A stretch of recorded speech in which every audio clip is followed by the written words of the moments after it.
Hello नमस्कार प्यारे साथियों, एक बार फिर से स्वागत है आप सभी का हमारे इस ऑनलाइन स्टडी प्लेटफॉर्म पर। इलेक्ट्रिशियन थ्योरी की हम काफ़ी क्लासेस कर चुके हैं। अभी पीछे ही हमने जो है अपना एसी थ्योरी वाला पार्ट जो है कंप्लीट कर लिया। कौन सा? AC theory. 10 क्लासेस में तो हमने उसकी थ्योरी पढ़ी है, और जो दो क्लासेस है, दो क्लासेस में मैंने आपको उनके न्यूमेरिकल कराए हैं। ठीक है, अगर आपने एसी थ्योरी वाला पार्ट छोड़ दिया है तो आपके लिए इलेक्ट्रिशियन थ्योरी पढ़ना बहुत ही मुश्किल होगा। ठीक है ना। जो एसी थ्योरी है, आगे जो चैप्टर हम पढ़ेंगे जैसे induction motor, three phase induction motor जो होती हैं, जनरेटर, अल्टरनेटर और ट्रांसफार्मर, उन सभी में जो है एसी थ्योरी का मेन अहम भाग होता है। ठीक है ना।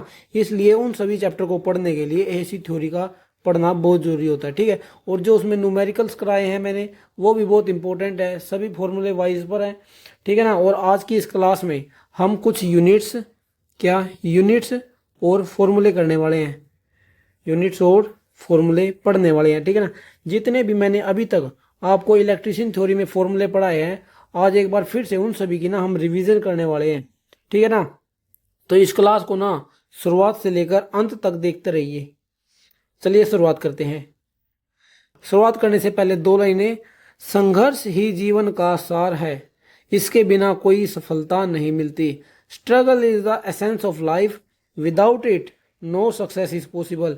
संघर्ष जीवन में ना दोस्तों, संघर्ष चलता ही रहता है, और हमें संघर्ष करने से कभी भी पीछे नहीं हटना चाहिए। और संघर्ष करते रहिए, फल की इच्छा मत कीजिए, फल जो है अपने समय पर मिलता रहेगा। ठीक है ना। आप अपने जीवन में संघर्ष जरूर कीजिए। शुरुआत करते हैं जहां से हमने अपनी इलेक्ट्रिशियन थ्योरी में पढ़ना शुरू किया था ना, वहां से। सबसे पहले हमने क्या फॉर्मूला पढ़ा था? कूलॉम का। सबसे पहले किसके पढ़ते हैं? आवेश का, क्यू का। क्यू का सबसे पहला फॉर्मूला हमने पढ़ा था आई इंटू टी, यानी कि आई किसको डिनोट कर रहा है यहाँ पर? करंट को, और टी यहाँ पर डिनोट कर रहा है टाइम को। ठीक है दोस्तों। और कूलॉम की इकाई क्या होती है? आवेश की इकाई क्या होती है? यानी कि चार्ज की, चार्ज की इकाई क्या होती है? कूलॉम। क्या? कूलॉम। चार्ज की इकाई क्या होती है? कूलॉम। और कूलॉम का फॉर्मूला क्या होता है? आई इंटू टी, यानी कि करंट इंटू टाइम। और क्या पढ़ा था हमने? क्यू का पढ़ा था हमने एन इंटू ई। ई यहाँ पर इलेक्ट्रॉन, और एन यहाँ पर इलेक्ट्रॉन की संख्या को दर्शा रहा है। ठीक है। ई किस चीज को दर्शा रहा है यहाँ पर? ई जो है इलेक्ट्रॉन को, एन जो है इलेक्ट्रॉन की संख्याओं को दर्शा रहा है। किसी कुलाम, एक कुलाम में कितने इलेक्ट्रॉन हो सकते हैं, उसका फॉर्मूला ये वाला है। ठीक है दोस्तों। आगे हमने पढ़ा था इलेक्ट्रिक फील्ड इंटेंसिटी। क्या? इलेक्ट्रिक फील्ड इंटेंसिटी, यानी कि विद्युत क्षेत्र की तीव्रता क्या होती है, वो पढ़ा था। उसमें सबसे पहला फॉर्मूला हमने क्या पढ़ा था? ई बराबर के, के into Q1 Q2 upon are square. ठीक है, ये पढ़ा था। Q1 क्या है? एक गुलाम, Q2 दूसरा गुलाम, और आर स्क्वेयर है दोनों के बीच की दूरी। ये क्या है? इलेक्ट्रिक फील्ड इंटेंसिटी का फॉर्मूला। और क्या पढ़ा था हमने? और पढ़ा था V upon D, volt upon distance, यानी कि दूरी। और क्या पढ़ा था हमने इसमें? इलेक्ट्रिक फील्ड इंटेंसिटी का और formula force upon कुलाम, force upon कुलाम। ठीक है। यहां से हमें क्या पता चला? इलेक्ट्रिक फील्ड इंटेंसिटी की क्या यूनिट हो सकती है? वोल्ट प्रति मीटर। वी अपॉन डी से क्या पता लगा? किसे? वी अपॉन डी से वोल्ट प्रति मीटर। वोल्ट प्रति मीटर इसकी एक यूनिट होगी। और एफ अपॉन क्यू से क्या पता चला? इसका फोर्स अपॉन कुलाम, यानी कि इसकी यूनिट होगी न्यूटन प्रति कुलाम। क्या होगी? न्यूटन प्रति कुलाम। ठीक है। ये था इंटेंसिटी के फॉर्मूले। तीन फॉर्मूले बताए थे मैंने आप सभी को इंटेंसिटी के। पहला क्या है? के into Q1 Q2 upon are square. दूसरा है V अपॉन डी, यानी कि वोल्ट अपॉन डिस्टेंस। और तीसरा है फोर्स अपॉन कुलाम, यानी कि न्यूटन प्रति कुलाम। ये जो है इनकी यूनिट्स हो गई, वोल्ट प्रति मीटर या फिर न्यूटन प्रति कुलाम, जो है हम इसकी यूनिट्स कह सकते हैं। पहले कुलाम पढ़ा हमने, आवेश यानी कि चार्ज पढ़ा, फिर इंटेंसिटी। अब देखते हैं करंट की। किसकी? करंट। करंट की यूनिट क्या होती है? करंट की यूनिट आप सभी को पता है एम्पेयर होती है। क्या होती है? एम्पेयर। करंट की यूनिट होती है एम्पेयर। फॉर्मूले, सबसे पहला फॉर्मूला क्या था इसका? आई बराबर क्यू अपॉन टी। सबसे पहला फॉर्मूला तो यही है, आई बराबर क्यू अपॉन टी। ये फॉर्मूला बना कहां से है? यहां से बना है। क्यू बराबर आई टी, आई इधर आ जाएगा जो है, क्यू के नीचे ये टी चला जाएगा, क्यू बटा टी, यहाँ से जो है ये फॉर्मूला बना है आई बराबर क्यू अपॉन टी। और फॉर्मूले के इसके आई बराबर पी अपॉन वी, एक फॉर्मूला इसका ये है। और क्या है आई के फॉर्मूले, और थे आई बराबर अंडर रूट ऑफ पी बटे आर। ये जो है ये किसके फॉर्मूले बताए मैंने आप सभी को, ये बताए मैंने आपको करंट के ये तीन फॉर्मूले जो है आप सभी को याद रखने हैं। वैसे तो इन सभी को ना याद रखने की जरूरत नहीं है, वीडियो के लास्ट में मैं आपको कुछ 3-4 फॉर्मूले बताऊंगा, आप केवल उन्हीं को याद रख लेंगे ना, उन्हीं से आप बना सकते हैं। अगर आपको बनाने नहीं आते तो फिर आप ये है जो फॉर्मूले आपको याद रखने पड़ेंगे, बिल्कुल सिंपल फॉर्मूले, आई बराबर क्यू अपॉन टी, आई बराबर पी अपॉन वी, और आई बराबर अंडर रूट ऑफ पी बटे आर। ठीक है, ये तीन फॉर्मूले हो गए। एक और है चौथा फॉर्मूला, क्या है इसका, आई बराबर वी अपॉन आर, ये जो है इसका मेन फॉर्मूला है आई का, आई बराबर वी अपॉन आर जो है इसका मेन फॉर्मूला। कहाँ से आया है, वी बराबर आई आर से ये फॉर्मूला निकला है। ठीक है, याद करने की भी तो बताई थी मैंने आपको इसकी ट्रिक। तो करंट के हो गए ये 4 फॉर्मूले, ये 4 फॉर्मूले आपको करंट के याद रखने हैं। अब आगे करते हैं वोल्टेज के, किसके, वोल्टेज। वोल्टेज की इकाई क्या होती है, वोल्टेज की यूनिट होती है वोल्ट, क्या होती है, वोल्ट, वोल्टेज की इकाई वोल्ट। और वोल्टेज का पहला फॉर्मूला है V बराबर I इंटू आर, जहां से अभी ये करंट का आखिरी फॉर्मूला निकला था, V बराबर आर, और V बराबर P अपॉन आई, V बराबर P अपॉन आई वोल्टेज का फॉर्मूला है। और है V is equal to under root of P into R, क्या है, under root of P into R. Voltage के हो गए ये 3 फॉर्मूले, क्या हो गया, V बराबर आई आर, पी बराबर वी आई, और V is equal to under root of P into R. ठीक है, ये किसके हो गए, वोल्टेज के, और ये वोल्टेज की इकाई होगी वोल्ट। अब करते हैं रेजिस्टेंस के, किसके, रेजिस्टेंस के, रेजिस्टेंस। रेजिस्टेंस की यूनिट क्या होती है, ओम, क्या होती है, एक मिनट, रेजिस्टेंस की इकाई होती है ओम। इसका मात्रक होता है ये वाला, मात्रक क्या होता है, ये वाला। और रेजिस्टेंस का पहला फॉर्मूला क्या है, रेजिस्टेंस का पहला फॉर्मूला है आर बराबर वी अपॉन आई, और दूसरा आर बराबर वी स्क्वेयर अपॉन पी, ये हो गया। और कौन सा है, आर बराबर पी बटे आई स्क्वेयर, आर बराबर पी बटे आई स्क्वेयर। ठीक है, ये फॉर्मूले हो गए ओम के। और एक जो, एक मिनट इसको थोड़ा ऊपर करके लिखते हैं, इसको इधर, एक जो है मेन फॉर्मूला जो है आर का, रो इंटू एल बटा ए, ये जो है मेन फॉर्मूला होता है इसका रेजिस्टेंस का, आर बराबर रो एल अपॉन ए। ओम के कितने फॉर्मूले हो गए ये, ओम के देखिए, आर बराबर वी अपॉन आई, आर बराबर V square upon P, R बराबर पी बटे आई स्क्वेयर, आर बराबर रो एल बटा ए। ठीक है, ये 4 फॉर्मूले हो गए ओम के, यानी कि रेजिस्टेंस के। ठीक है दोस्तों, ये जो फॉर्मूले हैं ना दोस्तों, एक दूसरे से बन रहे हैं, ये नहीं है कि ये अलग फॉर्मूला है ये अलग फॉर्मूला है, एक दूसरे से ही बनकर मिलकर बन रहे हैं ये फॉर्मूले। जैसे एग्जांपल ले हम, ये आर बराबर वी अपॉन आई का ले लेते हैं, आप सभी ने पढ़ा है वी बराबर आई आर होता है। अब मैंने आई में आपको क्या बताया, आई में मैंने आपको बता दिया आई बराबर वी बटे आर बन गया, ये आर जो है इस वी के नीचे चला गया।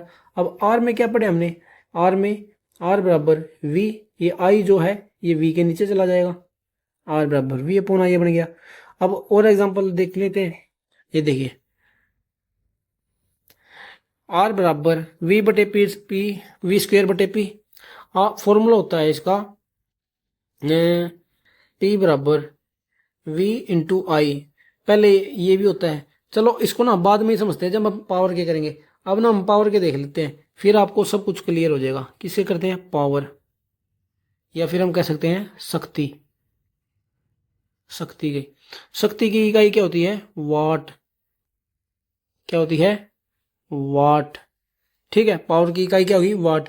पावर के फॉर्मूले कौन से हैं, P बराबर V इंटू आई, P बराबर V इंटू आई, और P बराबर आई स्क्वेयर आर, P बराबर आई स्क्वेयर, और क्या होता है P बराबर V square upon R, P बराबर वी स्क्वेयर अपॉन आर, और होता है पावर का P बराबर I square R T, I square R T. और कौन से होते हैं P बराबर W अपॉन टाइम, यानी कि वर्क अपॉन टाइम। ये जो है 5 फॉर्मूले मैंने आपको बताए हैं पावर के, किसके, पावर के ये 5 फॉर्मूले होते हैं। P बराबर वी आई, अब P बराबर वी आई से कितने फॉर्मूले बन गए, देखिए एक तो वी बराबर P अपॉन आई, ये बन गया जो हमने वोल्टेज में पढ़ा, और क्या बन गया इससे, आई का बन गया, आई बराबर P अपॉन वी बन गया, ठीक है ना। इसी तरीके से सभी फॉर्मूले जो है इधर उधर से बन रहे हैं, ये इनको सभी को याद करने की आपको जरूरत नहीं है, बस ये मैं आपको बता रहा हूँ कि इनके ये बन सकते हैं। आपको ना इनका डेरिवेशन आना चाहिए, अगर आपको इनका डेरिवेशन आ गया ना फिर आप आसानी से इनको एक दूसरे में कन्वर्ट कर सकते हो, ठीक है ना। अब जैसे ये हमने रेजिस्टेंस में क्या पढ़ा, कहाँ पर है वो, ये देखो आर बराबर वी स्क्वेयर अपॉन पी पढ़ा, और यहाँ पर इसमें क्या पढ़ा हमने, आर पी बराबर वी स्क्वेयर बटे आर। अब यहीं से जो है आर तो इधर चला जाएगा, पी इसके नीचे चला जाएगा, इसी से ये आर का फॉर्मूला बन जाएगा, ठीक है ना। इसी तरीके से आप सभी को डेरिवेशन आनी चाहिए कि ये कैसे होंगे। अब आगे चलते हैं, कहाँ तक पढ़े हमने, इसे पावर तक पढ़ दिया। अब मैंने ना आपको रेजिस्टेंस में भी कुछ फॉर्मूले बताए थे, रेजिस्टेंस के जो चैप्टर कराया था उसमें मैंने आपको टोटल सर्किट का एक रेजिस्टेंस निकालने का फॉर्मूला बताया था। सीरीज के अंदर तो R1 plus R2 plus R3 ये बता दिया था, और जो पैरेलल सर्किट था, पैरेलल सर्किट में क्या बताया था, 1/RT बटा में 1/R1 प्लस 1 में R2 प्लस 1 में R3 ये बताया था। किसमें, ये एक सर्किट के अंदर टोटल रेजिस्टेंस निकालने का फॉर्मूला, ये जो है ये सीरीज के अंदर है और ये वाला पैरेलल सर्किट के अंदर है। और एक मैंने आपको तापमान का भी बताया था कि किसी दूसरे तापमान पर प्रतिरोध निकालना हो, क्या, किसी दूसरे तापमान पर प्रतिरोध निकालना हो, आर टी बराबर R nought 1 plus alpha T2 minus T1, T2 minus T1। एक मैंने आपको ये फॉर्मूला बताया था, ये फॉर्मूला किस चीज़ का था, ये फॉर्मूला है किसी पहले कुछ और तापमान दिया हुआ है, उस पर कुछ और प्रतिरोध है, फिर उन्होंने क्या है तापमान बढ़ा दिया, फिर पूछ रहे हैं वो प्रतिरोध कितना आएगा, ठीक है ना, उसका ये फॉर्मूला है। इन सभी का यूज कैसे हुआ ये मैंने इनके थ्योरी क्लासेस वाले उसमें चैप्टर में पढ़ाया हुआ है, जो इनके थ्योरी वाले चैप्टर मैंने कराए हुए हैं उन क्लासेस में मैंने इनका बताया हुआ है कैसे यूज करना है, ठीक है ना। अब आगे करते हैं एनर्जी का, किसका, एनर्जी, एनर्जी यानी कि ऊर्जा। ऊर्जा की इकाई क्या होती है, जूल, क्या होती है, ऊर्जा की इकाई होती है जूल, ठीक है। और एनर्जी के फॉर्मूले क्या है, E बराबर P इंटू टी, E बराबर P इंटू टी, ठीक है ना। ये किसका फॉर्मूला बन गया, एनर्जी का, E बराबर P इंटू टी। अब मैंने आपको बताया था जो हमारे घरों में बिजली आती है उसमें जो बिजली होती है KWH में होती है, किस में होती है, KWH में होती है, और KWH को ही एक यूनिट बोला जाता है। अब घर में जो बिजली आ रही है उसका हम कैसे निकालते हैं कि कैसे एक यूनिट को निकाला जाता है, जो बिजली का बिल आता है वो यूनिट के हिसाब से आता है। अब उसका कैसे निकाला जाता है, एक KWH जो है एक यूनिट के बराबर होता है, और इसको निकाला कैसे जाता है, वाट इंटू आवर अपॉन 1000। एक KWH का मान क्या हो गया, वाट गुणा आवर बटा में 1000, ठीक है। ये हो गए एनर्जी के, ठीक है दोस्तों, इतना समझ आ गया होगा आपको। ये जो मैं आपको फॉर्मूले बता रहा हूँ ना ये आप ना अपने नोट्स में लिख लेना, ठीक है ना, ताकि बाद में आपको कन्फ्यूज़न ना हो कि कौन सा किस चीज़ का फॉर्मूला है, ठीक है। अब आगे करते हैं हम, आगे हमने कैपेसिटर वाला चैप्टर किया था, कौन से वाला, कैपेसिटर वाला, उसके अंदर भी हमने काफ़ी सारे फॉर्मूले पढ़े थे। कैपेसिटर यानी कि संधारित्र, कैपेसिटर संधारित्र, ठीक है। अब इसका क्या फॉर्मूला सबसे पहले पढ़ा था, सबसे पहले हमने धारिता का फॉर्मूला पढ़ा था, C बराबर Q अपॉन V, C बराबर Q अपॉन V, Q यहाँ पर कूलाम है और V यहाँ पर वोल्टेज है, ठीक है। इससे ही कई फॉर्मूले पढ़ाए थे मैंने, Q बराबर CV पढ़ा था हमने, इसी से बनाए भी Q बराबर CV, और V बराबर Q अपॉन C, ये जो है तीनों एक ही फॉर्मूले हैं, ठीक है ना। इस फॉर्मूले से मिलकर बने हैं ये तीनों फॉर्मूले, ठीक है ना। और क्या पढ़ा था हमने धारिता का, और पढ़ा था सी बराबर ई note E R A upon D. ई यहाँ पर क्या है, विद्युतशीलता को दर्शा रहा है। ई नोट जो है खाली जगह की विद्युतशीलता को, और ई आर जो है जो बीच के अंदर उसका परावैद्युत होता है उसका, उसकी विद्युतशीलता। ए जो है प्लेटों के एरिया को डिफाइन करता है, डी दोनों प्लेटों के बीच की दूरी को डिनोट करता है, ठीक है ना। ये हो गया सी का कैपेसिटर का फॉर्मूला। और जो एक कैपेसिटर के अंदर जो है ऊर्जा संग्रहित होती है उसका क्या फॉर्मूला है, ई बराबर 1/2 सी वी स्क्वेयर। क्या, ई बराबर 1/2 सी वी स्क्वेयर। ये किस चीज का फॉर्मूला है, जो एक कैपेसिटर है उसके अंदर कितनी चार्ज हुई है, कितनी उसके अंदर पावर संग्रहित हुई है, ठीक है ना, उसका फॉर्मूला ये। इसी से और भी फॉर्मूले बन सकते हैं, जैसे सी वी स्क्वेयर है, ये क्यू बटा वी है ना, इनका मान रख के यहाँ पर और क्या बन सकता है, 1/2 क्यू वी भी बन सकता है, 1/2 क्यू वी भी बन सकता है। कैसे, इनकी ना फॉर्मूलों की आपको डेरिवेशन आनी चाहिए, ठीक है ना, उससे आप ये जो है निकाल सकते हैं। जैसे एक बार आपने सी का मान रख के देख लिया, सी का मान क्या होता है, क्यू बटा वी। क्यू बटा वी जो है इसमें फॉर्मूले में रख के देख लो। देखो एक डेरिवेशन में आपको कराई देता हूँ। क्या है, ई बराबर 1/2 सी वी स्क्वेयर है। अब ई है 1/2, सी का मान क्या होता है, क्यू बटा वी। आप रख दो सी का मान यहाँ पे रख दो, क्यू बटा वी। वी स्क्वेयर पहले से ही है, एक वी से वी कट जाएगा, क्या बन जाएगा 1/2 क्यू इंटू वी बन गया। ये इस तरह की ना डेरिवेशन आनी चाहिए आप सभी को। ये हमने किए कैपेसिटर के। एक कैपेसिटर में एक और फॉर्मूला मैंने आपको कराया था टाइम कांस्टेंट का। किस चीज का, टाइम कांस्टेंट। किस चीज का है, टाइम कांस्टेंट का। टाइम कांस्टेंट को वो उसका की यूनिट क्या होती है, सेकंड। और उसको क्या बताया था मैंने, R into C. R into C जो है मैंने आपको टाइम कांस्टेंट बताया था। आर जो है रेजिस्टेंस को, और सी जो है कैपेसिटेंस को दर्शा रहा है, ठीक है ना, आर इंटू सी। और जो ये कैपेसिटर है इसकी इकाई क्या बताई थी मैंने, कैपेसिटर की इकाई आप सभी को बताई थी फेराड। क्या होती है, फेराड। कैपेसिटर की इकाई है फेराड। उसके बाद हमने क्या पढ़ा था, उसके बाद पढ़ा था हमने इंडक्टर वाला चैप्टर। कौन सा, इंडक्टर वाला। एक सीरियल वाइज में पढ़ा रहा हूं मैं आपको, ये नहीं है कि कभी वो वाला फॉर्मूला बता दिया कभी वो वाला फॉर्मूला बता दिया। एक सीरीज से चल रहे हैं, जिस तरीके से हमने ऐसी थ्योरी पढ़ी है ना उसी तरीके से मैं आप सभी को फॉर्मूले बता रहा हूँ। जैसे मैंने पहले आपको आवेश का बताया, फिर करंट का, फिर वोल्टेज का, फिर रेजिस्टेंस का, फिर पावर का, ठीक है, फिर एनर्जी का बताया। फिर उसके बाद हमने किया कैपेसिटर वाला चैप्टर, उसके बताया। फिर हमने इंडक्टर वाला चैप्टर किया, अब उसका बता रहा हूँ। सबसे पहले हमने क्या पढ़ा था, वोल्टेज क्या होती है इसमें, -N-dφ/dt। ये कौन सी वोल्टेज है, ये सेल्फ इंडक्टेंस वाली है। जो सेल्फ इंडक्टेंस वाली वोल्टेज है ना वो यहाँ से हो रही है। -N जो है यहाँ पर फेरो की संख्या को दर्शा रहा है, माइनस जो यहाँ पर लेंज के नियम को दर्शा रहा है, ठीक है। dφ/dt यानी कि जो फ्लक्स में परिवर्तन की दर है, dφ/dt यहाँ पर फ्लक्स में परिवर्तन की दर है। और मैंने आपको बताया था v बराबर L di/dt। v बराबर L di/dt ये बताया था। और L के फॉर्मूले बताए थे आपको, L बराबर N∅/I। N यहाँ पर नंबर ऑफ टर्न्स है, फाई यहाँ पर फ्लक्स है, I यहाँ पर करंट को दर्शा रहा है। और पढ़े थे N बराबर N²/S। S यहाँ पर क्या है, S यहाँ पर रिलक्टेंस को दर्शा रहा है, किसको, रिलक्टेंस को, N टर्न की संख्या को।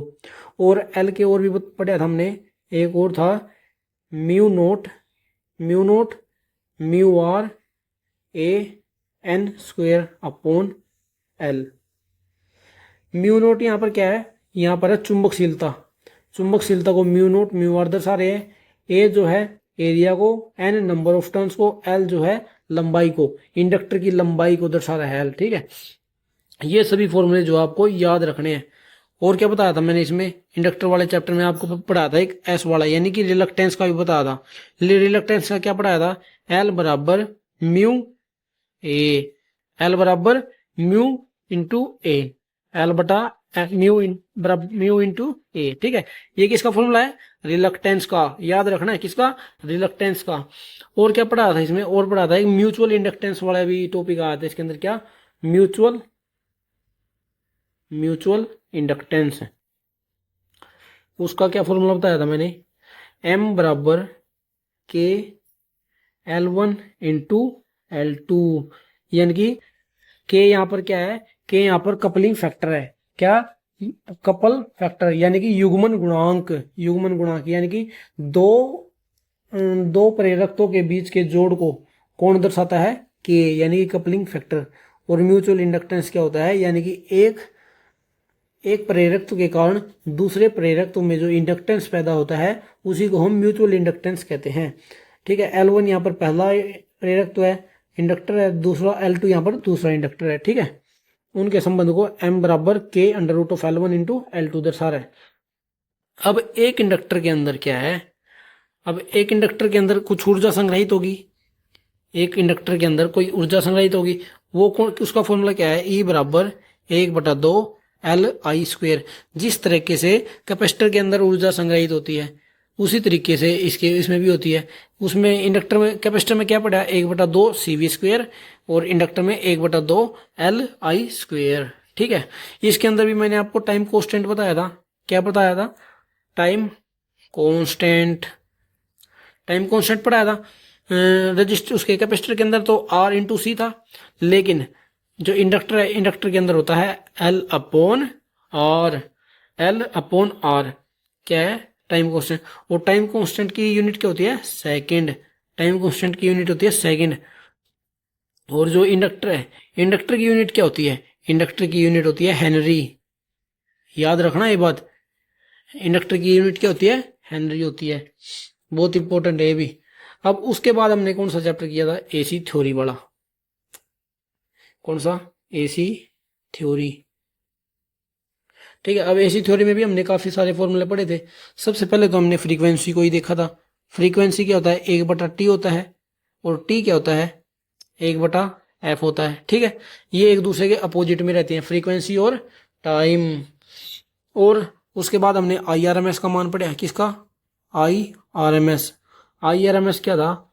IM अपॉन √2, या फिर 0.707 इंटू IM। या तो IM अपॉन √2 बोलो, या फिर 0.707 इंटू IM बोलो, एक ही बात है। उसके बाद हमने I एवरेज का फॉर्मूला पढ़ा था। किसका? I एवरेज का। I एवरेज क्या होती है? 0.637 इंटू IM, यानी कि जो मैक्सिमम मान है, मैक्सिमम मान का 0.637 गुना उसका सर्किट का एवरेज मान होता है करंट का। ठीक है, या फिर हम इसको कह सकते हैं 2IM upon pi. 2IM upon pi. जब हम इसको सोल्व करते हैं ना 2IM अपॉन पाई को, तो 0.637 निकल कर आता है। ठीक है ना, तो आप या तो 0.637 इंटू IM बोलो, या फिर 2IM अपॉन पाई बोलो। याद आपको दोनों चीज रहनी चाहिए, क्योंकि एग्जाम में पता नहीं चलता कि किस चीज से रिलेटेड सवाल आ जाए। एग्जाम में आपको ये भी मान दे सकता है और वो ये भी मान दे सकता है। पहले जो एग्जाम हुए ना उनके अंदर ये चीज दी हुई है, 2IM अपॉन पाई। ठीक है ना, इसलिए अगर आप एग्जाम में कंफ्यूजन हो, इसलिए मैंने आपको ये चीज पहले ही बता दी है। आई एवरेज होती है 2IM इंटू पाई। जो आई है ये वो वोल्टेज के लिए भी सेम टू सेम रहना है, VRMS हो जाएगा, V एवरेज होगा। IM की जगह VM का मान रख देंगे। ठीक है ना, सेम टू सेम होता है IRMS और VRMS। अब उसके बाद हमने क्या है? पीक फैक्टर के बारे में पढ़ा था। किसके बारे में? Peak factor. पीक फैक्टर के बारे में पढ़ा था। पीक फैक्टर मैंने आपको क्या बताया था? अधिकतम मान और RMS मान का अनुपात। क्या? किसका मान? अधिकतम मान बटे RMS मान का अनुपात ही पीक फैक्टर कहलाता है। इसका मान कितना आता है? 1.414। कितना आता है? 1.414, या फिर आप बोल सकते हो √2 पीक फैक्टर का। ठीक है ना, पीक फैक्टर को हम 1.414 या फिर √2 भी बोल सकते हैं, क्योंकि √2 की जो वैल्यू होती है वो 1.414 ही होती है। एग्जाम में पहले पूछा गया सवाल है ये कि पीक फैक्टर का मान कितना होता है, और उसमें ऑप्शन दिया हुआ था √2 का। ठीक है ना, इसलिए आपको ये भी पता होना चाहिए। और एग्जाम में वो IM बटा में IRMS का मान भी दे सकता है। ठीक है ना, सभी सारी चीज़ों का आपको पता होना चाहिए। उसके बाद हमने पढ़ा था फॉर्म फैक्टर। क्या? Form factor. फॉर्म फैक्टर क्या होता है? फॉर्म फैक्टर होता है आई आर एम एस बटा में I average. I R M S बटा में आई एवरेज किस तरीके से याद करने के लिए बोला था मैंने? जैसे फॉर्म में आर एम ऊपर आ गया आर एम एस, नीचे आ गया आई एवरेज। ठीक है। और क्या होते हैं फॉर्म फैक्टर का? फॉर्म फैक्टर को हम कह सकते हैं 1.11, 1.11। ये 1.11 आया कहाँ से है? देखिए आई आर एम एस का मान कितना होता है? 0.707। आई एवरेज का मान कितना होता है? 0.637। जब आप इसको भाग करोगे ना तो आंसर में क्या आएगा? 1.11 ही आ जाएगा। ठीक है ना। पता आपको सारी चीजें होनी चाहिए कि कैसे क्या आया है। ठीक है ना। उसी तरीके से जो ये आई एम होता ना, आई एम बटा में आई आर एम एस, उसको भी सोल्व करेंगे ना तो यही आएगा। कैसे? आई एम ऊपर हो गया आई एम, नीचे R M S. R M S मान का क्या होता है? वी एम, नहीं वी एम कह रहा हूँ, आई एम अपॉन √2 होता है। अब ये √2 तो ऊपर चला जाएगा और आई एम से आई एम कट जाएगा, तो आंसर क्या बचेगा? √2। इसलिए पीक फैक्टर को हम √2 भी कहते हैं। ये जो डेरिवेशन है ये सारी आनी चाहिए, और मैंने ना अपनी थ्योरी क्लासेस में ये डेरिवेशन कराई हुई है आप सभी को। अब उसके बाद हमने क्या पढ़ा था? उसके बाद हमने ओमेगा का मान पढ़ा था। किसका? ओमेगा का। ओमेगा को मैंने आपको बताया था 2πf। ओमेगा की यूनिट क्या होती है? ओमेगा की यूनिट होती है एंगुलर वेलोसिटी, कहते हैं इसे, रेडियन प्रति सेकंड होती है। क्या होती है? रेडियन प्रति सेकंड। वो कैसे होती है? देखिए, अब एफ को मैंने आपको शुरुआत में क्या बताया? 1/t लिख सकते हैं, इसलिए हमने यहाँ पर 2π 1/t लिख दिया। टी को तो टाइम से और पाई को रेडियन से। ऊपर हो गया रेडियन, नीचे हो गया टाइम यानी कि सेकंड। इसकी यूनिट क्या बन गई? रेडियन प्रति सेकंड। रेडियन प्रति सेकंड। ठीक है। ओमेगा को और क्या फॉर्मूला बताया था मैंने आपको? ओमेगा का बताया था 1/√L/C। क्या बताया था? ओमेगा बराबर 1/√L/C। ठीक है। ये हो गए ओमेगा के फॉर्मूले। उसके बाद मैंने आपको पढ़ाया एक्सल। क्या? एक्सल। एक्सल का मान आपको बताया 2πfL। उसके बाद एक्स सी पढ़ाया।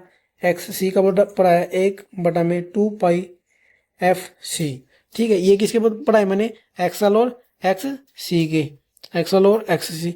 और एक्सल को हम क्या कह सकते हैं? ओमेगा इंटू एल भी कह सकते हैं। क्यों? 2πf को क्या कहेंगे? ओमेगा, और एल तो पहले से ही है।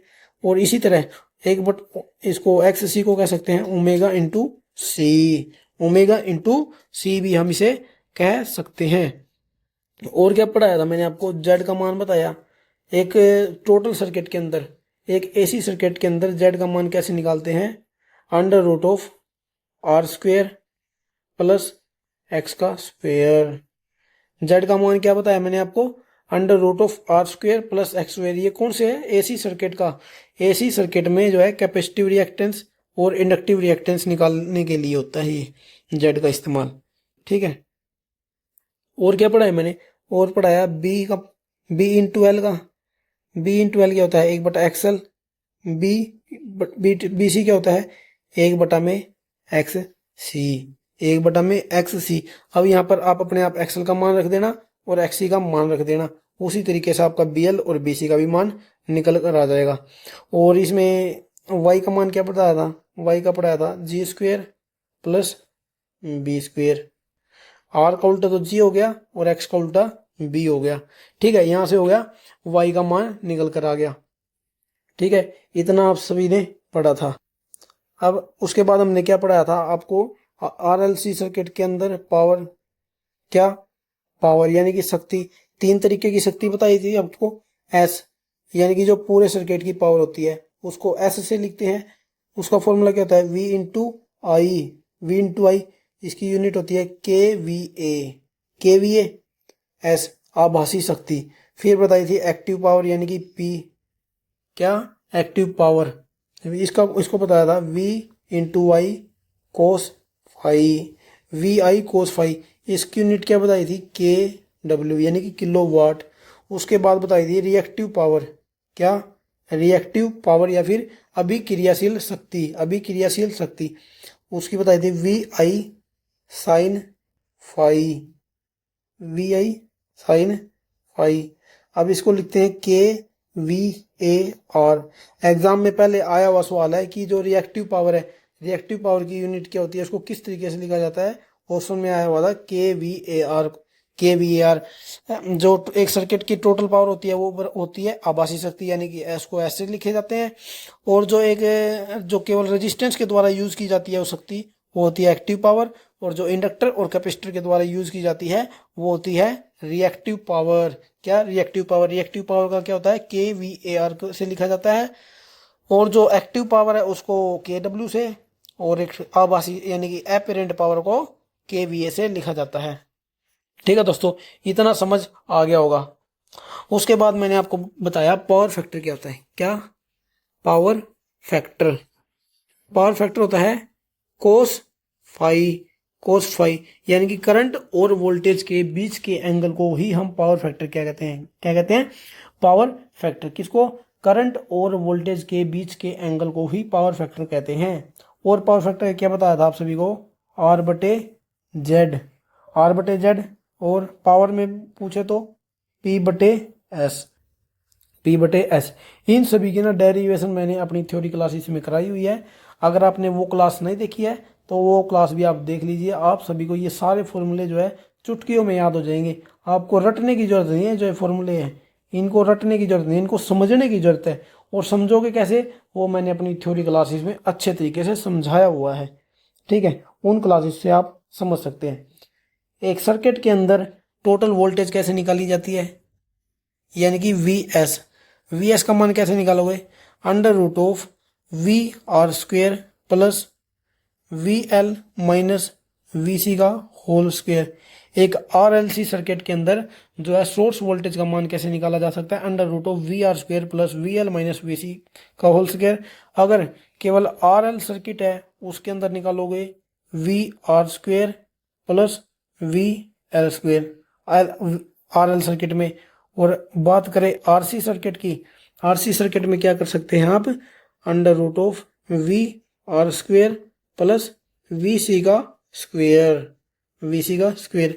ये आप कब कर सकते हैं? ये कर सकते हैं आप RC सर्किट के अंदर जो है टोटल टोटल वोल्टेज निकालने के लिए। उसके बाद मैंने आपको पढ़ाया क्वालिटी फैक्टर के बारे में। किसके बारे में? Quality factor. क्वालिटी फैक्टर यानी कि गुणवत्ता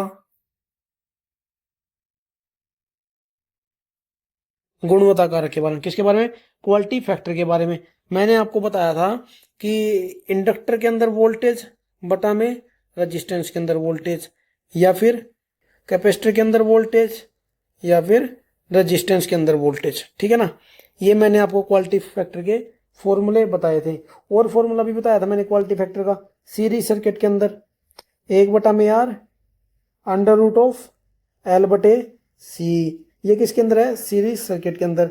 और पैरेलल सर्किट के अंदर क्वालिटी फैक्टर का मान बताया था R √C/L। R√C/L। ठीक है, ये गुणवत्ता कारक के फॉर्मूले हो गए। कितने?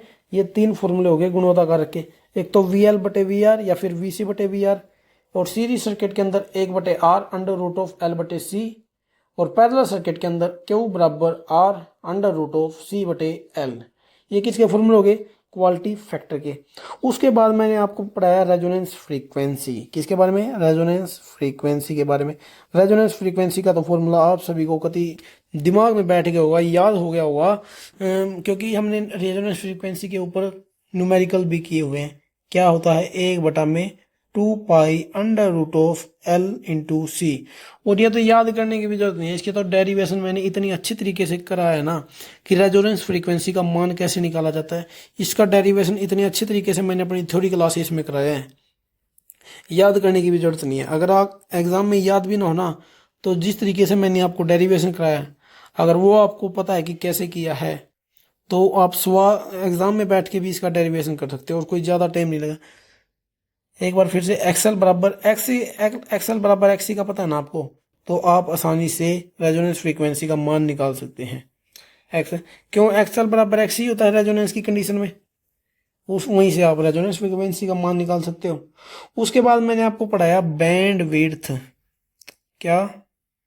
बैंड विड्थ यानी कि वंद चौड़ाई। बंद चौड़ाई। ठीक है, बैंड विड्थ का मैंने आपको क्या बताया था, बैंड विड्थ बराबर होता है F2 minus F1, F2 minus F1। और बैंड विड्थ के अंदर रेजोनेंस फ्रीक्वेंसी आपको निकालनी है, किसके अंदर, बैंड विड्थ के अंदर रेजोनेंस फ्रीक्वेंसी निकालनी है, तो under root of F1 into F2 आप कर सकते हैं। क्या कर सकते हैं, F1 इंटू F2। F1 और F2 यहाँ पर क्या है, कट ऑफ फ्रीक्वेंसी है बैंड विड्थ में, ठीक है ना। F1 और F2 यहाँ पर क्या दर्शा रही है, कट ऑफ फ्रीक्वेंसी। और कट ऑफ फ्रीक्वेंसी के अंदर Z का मान भी बता दीजिए क्या होता है। इसका भी फॉर्मूला मैंने आपको बताया था, under root two into R, under root two into R. ये बंद चौड़ाई यानी कि बैंड विड्थ के फॉर्मूले हैं अलग से, ठीक है ना। F2 और F1 यहाँ पर क्या दर्शा रहे हैं, कट ऑफ फ्रीक्वेंसी को। और बैंड विड्थ को ही हम half power, cut off frequency को, सॉरी, कट ऑफ फ्रीक्वेंसी को हम हाफ पावर फ्रीक्वेंसी भी बोल सकते हैं। क्या बोल सकते हैं, हाफ पावर फ्रीक्वेंसी भी बोल सकते हैं। ठीक है, क्यों बोल सकते हैं, क्योंकि जो इसमें कट ऑफ फ्रीक्वेंसी जो है आधी मैक्सिमम पावर का आधी पावर यूज करती है, मैक्सिमम पावर की आधी पावर यूज करती है, इसलिए इसको हाफ पावर फ्रीक्वेंसी भी बोला जाता है। तो दोस्तों ये वो फॉर्मूले हैं जो अभी तक हमने अपनी इलेक्ट्रीशियन थ्योरी वाली क्लास में पढ़े हैं। किसमें, इलेक्ट्रीशियन थ्योरी वाली क्लास में पढ़े हुए हैं। वो फॉर्मूले मैंने आज अपनी इस क्लास में पढ़ाए हैं। वैसे तो मैंने जो ये फॉर्मूले पढ़ाए हैं अपनी थ्योरी क्लासेस में बताए हुए हैं, लेकिन जो एक बार इन सभी की रिवीजन बहुत ज़रूरी थी, क्योंकि न्यूमेरिकल आने की बहुत संभावना है एग्ज़ाम के अंदर। और अगर आपको फॉर्मूले ही नहीं पता होंगे तो आपके लिए न्यूमेरिकल बहुत ही मुश्किल होगा, अगर इसको न्यूमेरिकल को सोल्व करना बहुत ही मुश्किल काम होगा। इसलिए ये फॉर्मूले बताने बहुत ज़रूरी थे। आप सभी क्या करना, जो ये मैंने यहाँ आज की क्लास में फॉर्मूले पढ़ाए हैं ना, इनको अपने नोट्स में ना एक पेज पर अच्छी तरीके से लिख लेना, ताकि आपको बाद में ना वीडियो देखने की जरूरत ना पड़े, केवल आप अपने नोट्स से ही पढ़ लें। ठीक है, इसलिए मैं आपको बार बार कहता हूँ अपने नोट्स साथ के साथ बनाते रहना, ताकि आगे आपको दिक्कत ना हो। तो दोस्तों ये हमने पढ़ लिए हैं आज की क्लास में फॉर्मूले, और आज की क्लास में बस इतना ही। मिलते हैं नेक्स्ट वीडियो में।